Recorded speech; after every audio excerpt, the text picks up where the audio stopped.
আগে তো নর্মাল ছোলা রান্না করে দেখিয়েছি, আজকে দেখাবো মশলাদার টেস্টি ছোলা। দেখবেন নাকি? তাহলে স্ক্রিনে চোখ রাখুন, আমার পাঠশালা একেবারে খোলা। তাহলে প্রথমে আগে ৬-৭ ঘন্টা ভিজিয়ে রাখা কাবলি ছোলাগুলোকে ভালো করে ধুয়ে প্রেসার কুকারে দিয়ে দিন। সঙ্গে দিয়ে দিন একটি বড় এলাচ, ২-৩টা লবঙ্গ, ২টি তেজপাতা, সামান্য পরিমাণ লবণ আর পানি দিয়ে ৩খানা সিটি দিয়ে দিন, একেবারে পারফেক্ট সেদ্ধ। এখন কিছুটা সেদ্ধ ছোলাকে হাতের সাহায্যে ম্যাশ করে নিন। এই গোটা গরম মশলাগুলোকে দিয়ে সামান্য ভেজে ভালো সেন্ট বের হতে শুরু করলে নামিয়ে ঠান্ডা করে গুঁড়ো করে নিন। সব জোগাড় জানতি হয়ে গেছে। এখন গরম তেলে জিরে, শুকনো লঙ্কা ফোড়ন দিয়ে এখানে দিয়ে দিন পেঁয়াজ কুচি। পেঁয়াজটাকে কালার করে ভেজে নিয়ে আদা রসুন বাটা এগুলোকে সামান্য ভেজে নিয়ে হলুদ গুঁড়ো, শুকনো লঙ্কার গুঁড়ো, ভেজে রাখা মশলার গুঁড়ো কিছুটা দিয়ে স্বাদমতো লবণ দিয়ে সামান্য পরিমাণ পানি দিয়ে মশলাটাকে ভালোভাবে কষিয়ে নিন যতক্ষণ না মশলা থেকে তেল ছাড়তেছে।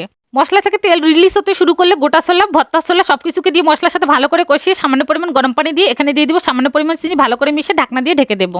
ঢাকনা তুলে নেওয়ার পর ভালো করে কষিয়ে নিয়ে গরম মশলা না দিয়ে বাকি যে ভাজা মশলাটা আছে সেগুলোকে দিয়ে নামিয়ে নিন। আরে বাবা, যে কোনো জায়গায় এভাবেই ছোলাটা রান্না করে দেখুন, ফার্স্ট প্রাইজটা কিন্তু আপনিই জিতে নেবেন। তাহলে এই রমজান থেকেই শুরু করুন ফার্স্ট প্রাইজ জিতে নেওয়ার প্রচেষ্টা।